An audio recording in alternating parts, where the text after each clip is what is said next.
Assalamualaikum warahmatullahi wabarakatuh. Selamat sejahtera. Salam Malaysia Madani. Diucapkan kepada para pendengar sekalian. Okay. Untuk podcast kita pada hari ini iaitu podcast daripada SPSK, Cek Okey, menyemai inspirasi menuai kesejahteraan diri. Okay. Dan pada hari ini kita ada tetamu yang istimewa yang kita bawakan khas untuk berbincang tentang prospek ataupun segmen bimbingan dan kaunseling. Dan saya ucapkan selamat datang kepada Cik Khairuniza bin Muhammad Zaki. Baik, terima kasih. Sihat? Alhamdulillah, sihat.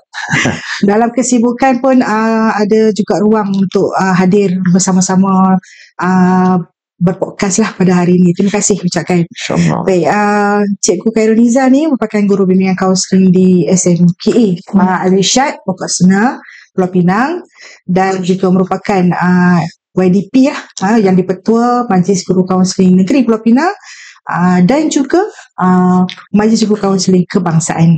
Okey, tanpa buang masa saya nak terus kepada perkenalan kita lah. Ya, insyaAllah. Untuk yang pertama sekali, mandakan Cikgu Khairul dah lama lah dalam bidang kaunseling. Okay.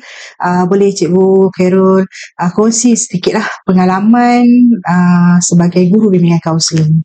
Baik, terima kasih. So, saya panggil Cikgu Syikin Ana. Ya. Kenalan lama saya. Bismillahirrahmanirrahim. Assalamualaikum warahmatullahi wabarakatuh. Salam sejahtera, salam Malaysia Madani. Pertamanya saya ingin ucapkan jutaan terima kasih lah atas kesudian menjemput saya pada petang ini untuk kita berpodcast. Sebenarnya debar jugalah pertama kali nak berpodcast ni, tapi Alhamdulillah mudah-mudahan dengan perkongsian-perkongsian mungkin bermanfaat kepada yang mendengar. Jadi seperti mana yang ditanya tadi tu, saya mula bergelar sebagai seorang pendidik dah hampir 26 tahun. Okey, tapi bermula sebagai seorang guru biasa. Kemudian saya menyambungkan pelajaran di peringkat sarjana muda lah, ijazah sarjana muda di bidang kaunseling, dan alhamdulillah hari ini kira dah genap hampir 18 tahun bergelar sebagai seorang guru bimbingan dan kaunseling lah. Okey, dan sekolah yang terkini di SMK Agama Al-Irsyad lah. Dan pada masa yang sama seperti yang dah dimaklumkan oleh Cikgu Syikin tadi tu, memikul tanggungjawab sebagai yang dipertua Majlis Guru Kaunseling Negeri Pulau Pinang dah masuk tahun yang ke-8 dan baru saja diberi tanggungjawab yang lebih besar sebagai yang dipertua Majlis Guru Kaunseling Kebangsaan lah. Jadi mungkin kalau tanya kenapa berada dalam kaunseling ni, sebab sebenarnya minat tu sejak dari sekolah menengah. Tapi sebelum tu mungkin tak ada peluang, tapi alhamdulillah diberi kesempatan sambung belajar, dan alhamdulillah hari ini saya berada dalam perkhidmatan bimbingan kaunseling ni. Pada saya suatu bidang perkhidmatan yang sebenarnya membantu klien-klien kita untuk lebih melihat apa yang sebenarnya perlu mereka tahu. Kadang-kadang kita perlukan bimbingan. Kalau tanpa bimbingan ni kadang-kadang orang cakap kita akan tersasar kepada satu tempat yang kita nak pergi tu. Jadi sebab itulah saya rasa pengalaman dalam pendidikan perkhidmatan bimbingan kaunseling ni suatu perkhidmatan yang bagi saya mencabar sebenarnya. Okey, sebab kita melayan emosi, kita melayan perasaan-perasaan yang kadang-kadang tu tak rasional dan sebagainya. Jadi sebagai guru bimbingan kaunseling ni dia juga perlu tahu banyak kemahiran supaya dapat membantu, kita kata dalam kaunseling ni kata insight, celik akal, supaya dapat membantu klien-klien itu lebih nampak apa yang sepatutnya dia buat. Okey, Cikgu Khairul, maksudnya pengalaman selama 18 tahun sebagai guru bimbingan kaunseling ni hasil daripada memang minat daripada kecil kan, dan tercapailah cita-cita nak jadi guru bimbingan kaunseling. Dan bak kata Cikgu Khairul tadi untuk nak bantu terutama dalam aspek pendidikan yang pelajar kita lah untuk mencapai celik akal tu. Okey, dan selalu kita dengar sesi bimbingan kaunseling kan. Jadi macam mana sebenarnya kan bimbingan kaunseling, sesi kaunseling ni dapat nak membantu individu ataupun kita kata pelajar kita lah, okey, untuk nak mencapai kesejahteraan diri mereka. Sesi bimbingan kaunseling ni kita memang fokuskan kepada dua lah. Yang pertamanya sesi bimbingan kaunseling individu, dan yang keduanya sesi bimbingan kaunseling kelompok. Okey, yang mana kita pun sedia maklum, kalau guru bimbingan kaunseling dia dah maklum lah berapa jumlah dan sebagainya. Okey, untuk mungkin pertama kali mendengar ni, sesi individu ni lebih kepada antara guru kaunseling dan juga klien lah. Kalau kelompok tu melibatkan beberapa orang dengan satu topik yang dibincangkan bersama. Macam kelompok tu sesuainya ialah untuk satu topik dan beberapa orang tu dibincangkan satu topik sahaja. Tak dibincangkan. Itu lebih berfokus dan lebih senang untuk kita mencari kaedah, mencari apa alternatif dan sebagainya. Okay, untuk macam ayat tadi tu membantu individu mencapai kesedaran diri, sebab kita faham sesi bimbingan kaunseling ni sebenarnya dia membantu individu itu untuk bercakap apa saja tanpa dihakimi. Sebab itulah adalah salah satu antara etikanya adalah penerimaan tanpa syarat. Okey, jadi klien tu dia boleh bercakap apa yang dia rasa perlu untuk dia bercakap, untuk dia meluahkan, dan sudah pasti guru kaunseling tu perlu ada kemahiran mendengar yang tinggi. Okey, memberi respon, dorongan minima dan sebagainya, supaya sesi bimbingan kaunseling itu berjalan dalam keadaan klien tu dia rasa selamat, dia rasa dipercayai. Jadi maksudnya bila sesi bimbingan berlaku, tujuannya adalah untuk kita memberi ruang kepada klien kita tu meluahkan apa yang terbuku. Dan guru kaunseling dia akan memainkan peranan tanpa menghakimi. Maksudnya dia mendengar, kemudian dia analisis, kemudian dia memberi dorongan minima dan sebagainya, supaya klien tu akan lebih rasa selamat dan dia akan mula bercerita. Macam saya baru balik daripada seminar kaunseling antarabangsa di Pekanbaru, Indonesia. Di sana kita didedahkan juga dengan bagaimana klien yang dalam sesi bimbingan kaunseling yang tak nak bercakap. Kita ada juga klien yang macam di sekolah kami ada klien-klien, sebab di sekolah kebanyakan kita akan panggil klien-klien yang dirujuk oleh guru berdasarkan kesalahan yang dilakukan. Yang datang sendiri pun ada, tapi yang kebanyakannya yang dirujuk. Bila yang dirujuk ni kadang-kadang dia tidak bersedia untuk nak bercakap. Jadi salah satu kaedah yang kita buat adalah basic art terapi. Yang kita gunakan supaya benda-benda basic, melukis, mewarna, benda-benda yang simple, sebenarnya bukan untuk diinterpretasikan, tapi itu untuk dijadikan sebagai tools untuk dia memulakan bercakap. Kadang-kadang bila dia mula bercakap, kita melayan, dia rasa selesa, insyaAllah lepas tu mungkin pada perjumpaan yang seterusnya dia tak jadi isu untuk dia nak bercakap. Sebab penting yalah, kalau buat sesi kaunseling tak bercakap, masa tak berlakulah sesi tu. Kan? Kalau kita bertanya tak mau bercakap ke tak ni, jadi bila bercakap tu insyaAllah dia akan bantu klien. Sebab apa, bila klien tu mula bercakap, guru kaunseling tu mendapat info. Okey, di situ kita analyse, kita explore, insyaAllah kita akan jumpalah apa yang berlaku. Sebab itulah sesi itu penting. Tapi saya ingatkan jugalah guru kaunseling yang melakukan sesi, etika kerasaan tu perlu dijaga dengan betul lah. Sebab macam saya pun, kalau saya melakukan sesi kaunseling, benda pertama yang saya akan tanya, biasanya saya akan tanya, okey, sebelum awak berkongsi dengan cikgu apa yang akan dikongsikan, ada tak diceritakan pada orang-orang lain, macam kawan ke, guru-guru lain? Sebab saya kena clear kat situ. Sebab bahaya kalau tidak, mungkin benda tu tersebar di luar, dia akan kata guru kaunseling sebab tu, so saya akan bagi tahu dia, okey, awak dah ada cerita pada sekian-sekian orang dan begini, okey, sekiranya benda ni terkeluar dan dapat diketahui oleh orang lain, bukan dari kaunseling, mungkin dari orang yang dah dikongsikan sebelum ini. Sebab kita tak nak jadinya bila keluar nama guru kaunseling dikatakan orang yang suka membawa di luar. Jadi kita tak nak. Jadi tolong jaga kerasaan itu betul-betul supaya klien kita percaya, dan insyaAllah bila kita dapat membantu tu, saya rasa kemenjadian klien tu, macam saya di sekolah tu, kita pelajar yang dirujuk tu ataupun pelajar yang datang sini tu, dia akan lebih menjadilah. Okey, banyak yang Cikgu Khairul share tentang sesi kaunseling ni. Antara yang saya tertarik tadi tu bila klien tak nak bercakap. Kan? Jadi pendengar sekalian mungkin boleh tahulah ada tools yang boleh digunakan untuk nak membantu klien yang tidak mahu bercakap dalam sesi. Dan satu lagi yang isu perkara yang utama tadi tu, iaitu kerahsiaan lah. Sebab kita nak kena membeli kepercayaan klien kita tu dengan betul-betul supaya perkhidmatan kaunseling nampak seperti betul satu perkhidmatan yang profesional. Okey. Baik, tentang kesejahteraan diri ni, macam dalam kaunseling kan kita banyak macam fokus kepada emosi kan. Tapi macam mana pula? Adakah termasuk juga dengan aspek rohani, sosial dan juga fizikal individu tu? Okay. So kalau kita tengok, selalunya kita akan sebutlah ke dalam kita punya falsafah pun, jasmani, emosi, rohani, kan, sosial dan sebagainya, benda tu dia tak akan boleh lari. Dia saling berkait. Dia sebenarnya bila kata emosi kita tak stabil, dia akan mempengaruhi yang lain-lain juga sebenarnya. Mental kita, fizikal kita, kan, kita pun tak nak kita. Jadi bila emosi tu tak stabil, mungkin dari pergerakan kita akan slow, kita akan tak nak bergerak, kita akan rasa macam malas dan sebagainya. Dia saling berkait semuanya.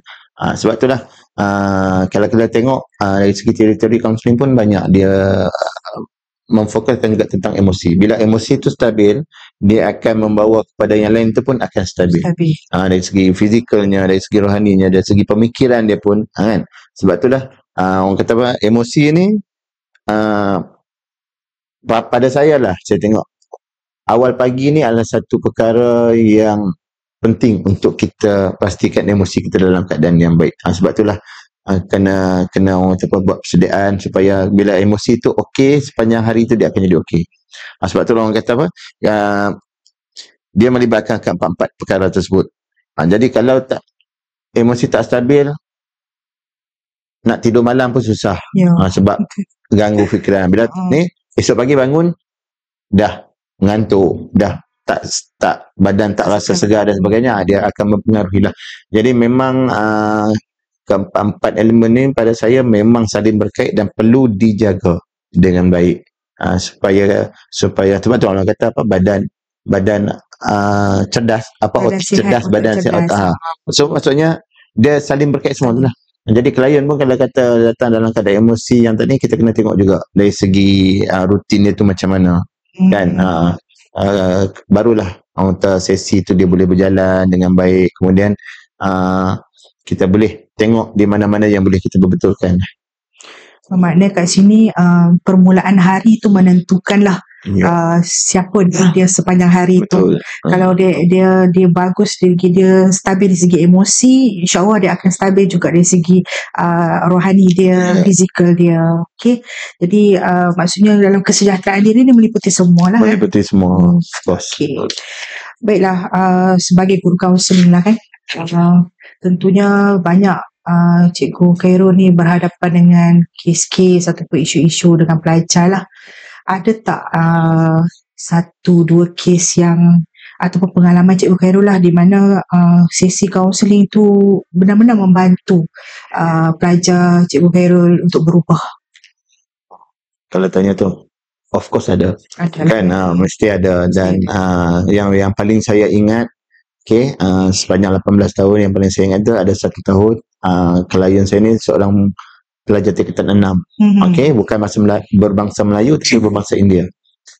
Bila dia datang sendiri untuk berjumpa secara volunteer pun saya dah rasa teruja lah. Satu sebab dari segi pelajar India tingkatan 6. Bila dia bercerita tentang bagaimana dia orang kata apa, rasa alone keserangan, walaupun dia ada family, ada mak dia, ada adik dia, cuma tapi dia rasa di rumah tu dia tertekan sebab satu, selalu dia compare dengan adik dia yang pada mak dia tu lebih pandai, sedangkan dia tu salah seorang pelajar yang pandai pada saya. Dan mak pun tak memberikan perhatian yang baik, menyebabkan dia lost. Dia jarang datang sekolah, kemudian bila datang sekolah pun dalam keadaan yang tak bermaya dan sebagainya. Masalah dia rasa tak ada siapa yang mengambil tahu. Jadi bila datang sesi kaunseling, bersembang, dia tertekan lah. Dan especially tekanan tu dari utama adalah datang dari mak dia sendiri. Jadi masa kita buat sesi 2-3 sesi, lepas tu saya kata macam ni lah, saya perlu melibatkan family dia juga. Jadi satu hari saya panggil mak dia, dan sebelum saya panggil mak dia tu, saya minta pada guru-guru tingkatan 6 yang mengajar itu buat macam satu kad yang puji dia, yang cerita. Tapi memang dia seorang yang bagus di sekolah sebenarnya, bukanlah dibuat-buat, memang benda yang betul. kita nak tunjukkan bukti pada mak dia yang mak dia cakap kata dia ni tak bagus, dia ni tak pandai macam adik dia ni menyusahkan dan sebagainya. Jadi saya ambil beberapa orang guru tingkat 6, buat satu kad dan sebagainya, dan akhirnya saya panggil mak dia atas sebab saya kata saya tak katalah anak dia mengadu tentang dan sebagainya. Sebab saya kata kita panggil atas sebab anak puan ini salah seorang harapan sekolah untuk berjaya dalam STPM. Jadi mak dia pun datang, saya buat sesi dan akhirnya orang kata apa, dia rasional, mak dia pun rasional. Akhirnya orang cakap ada perubahan.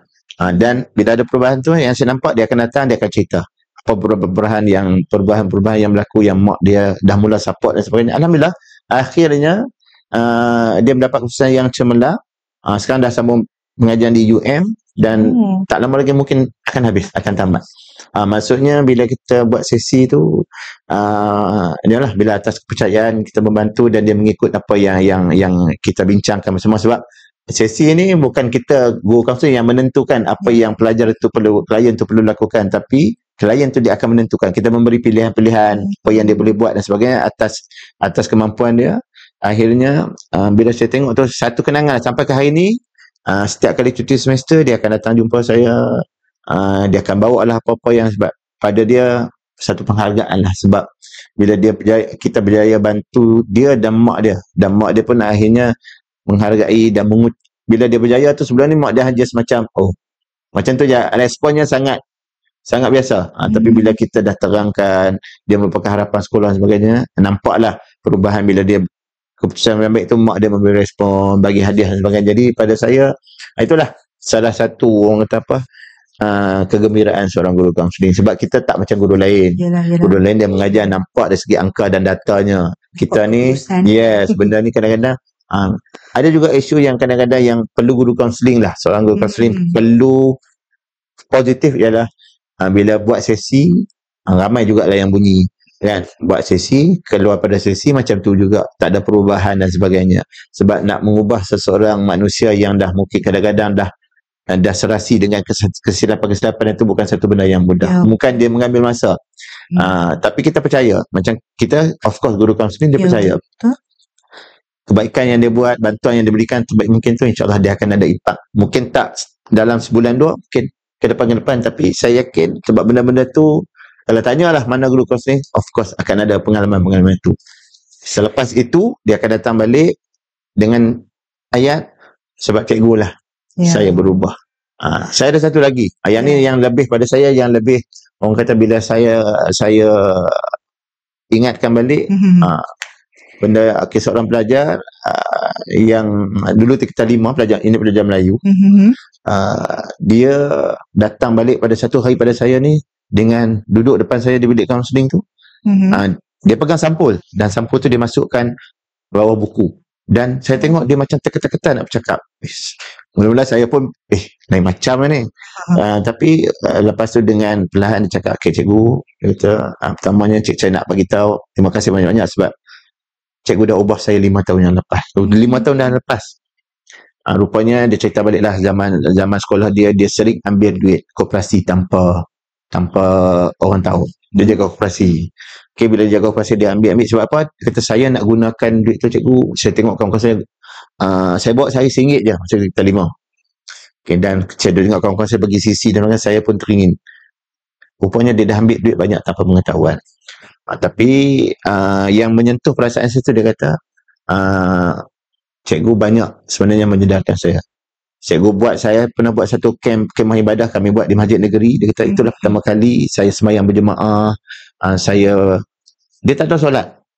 Okay, akhirnya dia berada di situ dan balik bila camp pun cikgu tak berhenti di situ. Dia kata cikgu sentiasa bila jumpa cikgu pesan jangan lupa solat sebagainya. Akhirnya benda tu sebenarnya memberi kesan dalam hidup dia.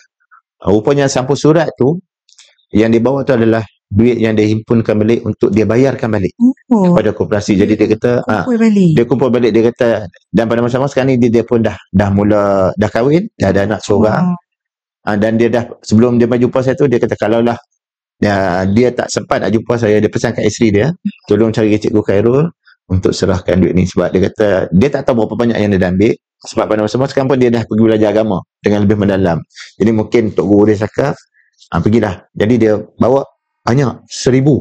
Banyak. Dia kerja biasa-biasa saja, tapi dia kata saya rasa bersalah sebab saya pernah ambil duit koperasi tanpa pengetahuan. Jadi cuma dia minta kat saya, jangan bagi tahu lah dekat cikgu koperasi, kata siapa yang bagi sebab dia takut ada salah faham. Cuma dia kata ada seorang pelajar ni nak bagi balik. Jadi saya pun panggil cikgu koperasi tu bagi balik. Dan pada masa tu bila kami bersembang dalam bilik kaunseling tu, sebenarnya kita itulah benda yang 5 tahun yang dah lepas. Tapi ada kesannya bila kita keep on dengan dia, walaupun tak secara rasmi dalam sesi kaunseling macam ni, tapi bila kita jumpa je, kita sentiasa memberi bimbingan. Rupanya benda tu melekat di hati dia kan.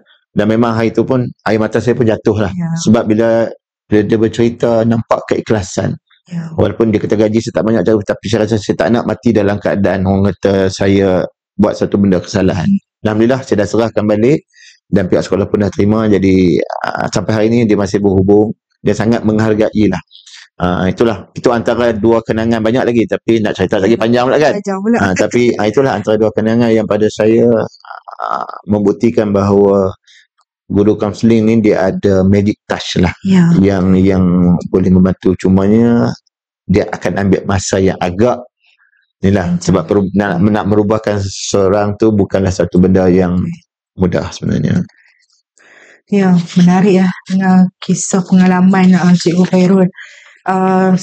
Tentang macam mana seorang kaunselor ataupun guru bimbingan kaunseling ni boleh menyentuh sebenarnya jiwa anak-anak ni, dan kesan dia tu kita mungkin tak nampak sekarang, tapi kesan dia akan dibawa seumur hidup dia. Itu kesan dia. Okay, dan itu yang kepuasan lah saya kira sebagai seorang guru bimbingan kaunseling ni, bila dapat melihat perubahan yang positif yang kita dah bantu 5 tahun sudah. Lepas tu kita tengok budak ni tanpa disangka-sangka boleh main balik. Jadi itu yang kata kita nak bentuk jiwa dia kan. Dan tanyalah pada Cik Khairul, kaunselor lain lah. Yalah, guru kaunseling pun lain semua mesti ada cerita-cerita yang tersendiri yang akan dikenang sebagai satu memori indah. Betul. Dan melihatkan kepada pengalaman itu sendiri kan, sebagai kaunselor lah kan, Cikgu Khairul mestilah sebagai manusia biasa ada juga berhadapan dengan tekanan, betul kan? Dan macam mana ya kalau sebagai guru bimbingan kaunseling nak set apa yang kita panggil, nak set balik diri kita supaya jadi orang yang ada sejahtera dulu dia gitu sebelum kita nak bantu orang lain. Jadi kalau macam tu, macam mana Cikgu Khairul berhadapan dengan tekanan ni? Itulah, kalau ikut dari segi kita punya etika pun, kalau emosi guru kaunseling sendiri pun tak stabil, kita tak digalakkan sebenarnya untuk menjalankan sesi kaunseling, sebab dia takut-takut dia tak jadi sesi, dia jadi lain. Itu memang satu, sebab tu kadang-kadang jadi guru kaunseling ni dia kena betul-betul tahu macam mana nak handle lah. Macam saya sendiri pun sebagai guru bimbingan kaunseling di sekolah, pada sama memikul dua tanggungjawab yang besar ni. Memang satu beban yang sebenarnya sangat ni lah.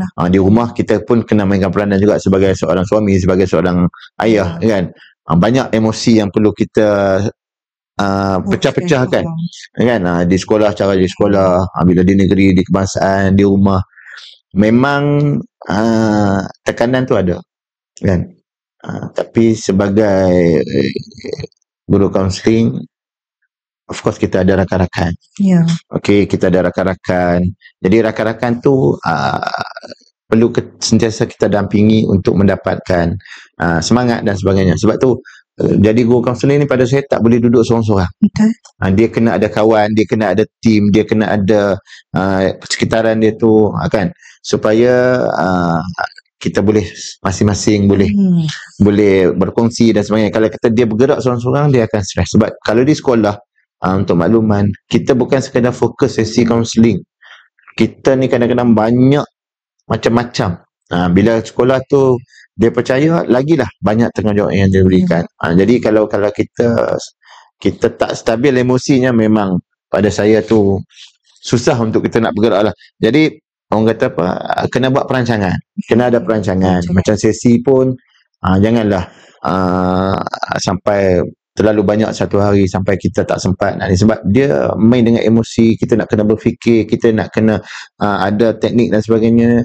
biar sedikit tapi dia setiap hari dan dia memberi impak kan. Sebab yalah, sebab tu saya kata awal pagi tu satu masa yang perlu dia relax, dia okey.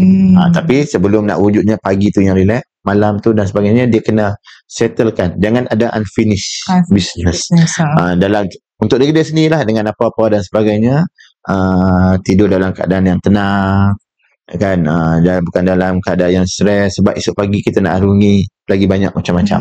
Jadi memang orang cakap apa, selain tu kalau penat, berehatlah, jangan paksa diri. Okey. Macam saya sendiri, saya orang yang fleksibel. Jadi kalau saya dah penat, walaupun saya tengah menaip tu lagi 10 patah perkataan nak habis pun, saya akan stop. Saya tak nak paksa. Sebab kalau nak fikirkan kerja ni memang tak akan pernah habis. Kan? Sebab kita nak fikir, kalau kita pulun sangat pun nanti kita takut kita collapse. Jadi memang kita kena kawan-kawan penting, and then kena ada masa untuk diri sendiri, me time juga kan. Jangan hanya fikirkan kerja, kena ada juga masa untuk kita nak bersama dengan kawan-kawan, untuk the family, diri sendiri. Kena juga riadah dan sebagainya tu, sebab benda tu, buat kerja ni kena fikir je, tak akan habis. Kerja tak akan habis.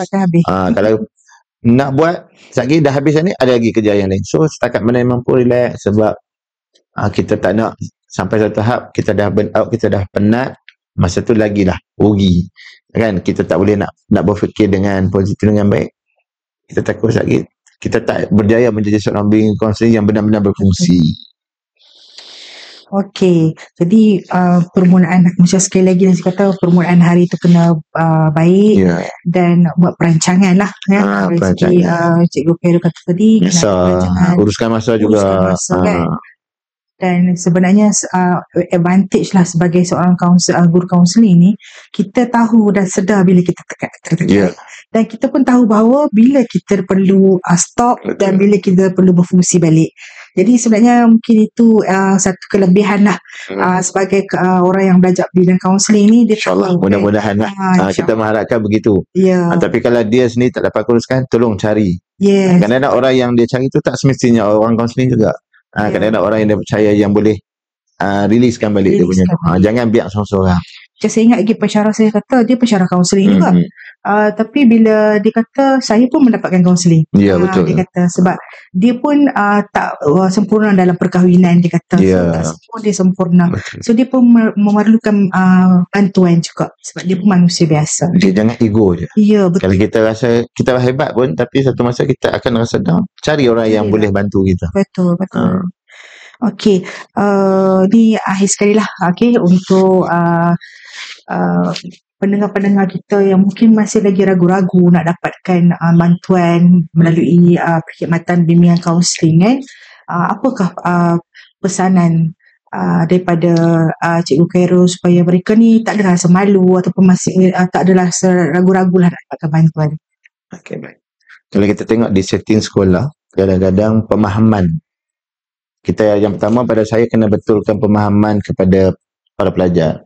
Sebab macam kita dulu pun bila orang tanya pergi bilik kaunseling, siapa klien dia? Semua murid yang bermasalah. Sebenarnya bilik kaunseling ni bukan semata-mata untuk pelajar-pelajar yang bermasalah. Itu salah satu sebahagian. Tapi apa sahaja yang nak dikongsikan tentang kerjaya ke, tentang hala tuju ke dan sebagainya, semua bilik kaunseling menyediakan perkhidmatan tersebut.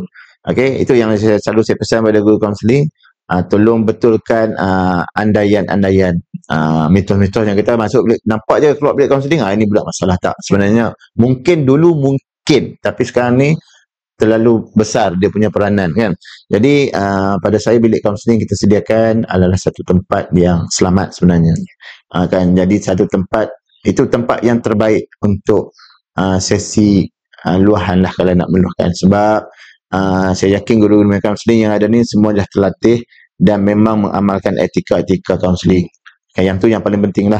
Jadi datanglah ke bilik kaunseling, sebab di situ kita menyediakan telinga untuk mendengar setiap permasalahan. Kita menyediakan juga satu ruang yang sangat, pada saya yang memang di Pulau Pinang ni sekarang kita sedang mewujudkan grup bilik kaunseling yang sangat kondusif. Yang pelajar masuk pun kadang-kadang dia tak payah bercakap, dia tengok je pun dia dah rasa macam hilang dah Apa yang dia nak cakap tu saya tetap. Ada juga klien yang masuk bila dah tengok dia rasa tenang. Cikgu saya dah okey.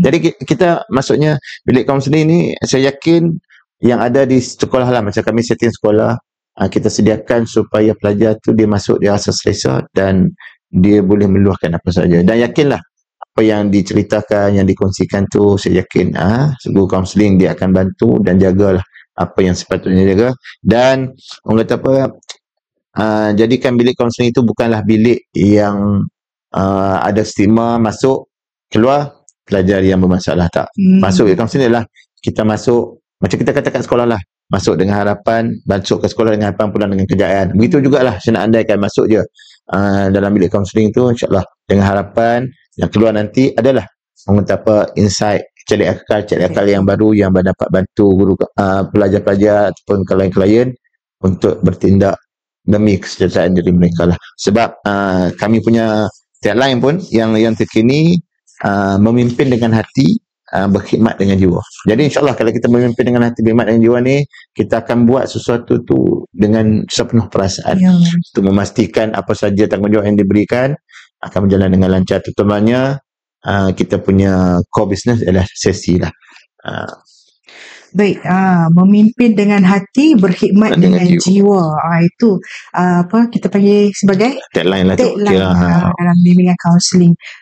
Dan juga Cikgu Khairul kata bilik kaunseling tu sebenarnya adalah bilik tu saja pun dah boleh membantu pelajar kita untuk terawat jiwa dia, kan. Sebab tu kita menggalakkan dan memang kebanyakan guru bimbingan kaunseling pun bilik-bilik dia pun macam cantik memang lawa-lawa, sebab memang tujuan dia untuk mewujudkan suasana yang kondusif dan selamat kepada pelajar-pelajar. Kita ibaratkan dia balik, dia macam rumah dia lah, balik rumah dia cantik, dia balik tu di luar tu serabut, bila dia balik dia rasa tenang sebab dia ada rumah yang cantik. Macam tu jugalah, dia masuk bilik kaunseling, dia tengok je, dia akan rasa tenang. Lepas tu sekurang-kurangnya dah mungkin 10-20% masalah dia tu dah mula berkurang.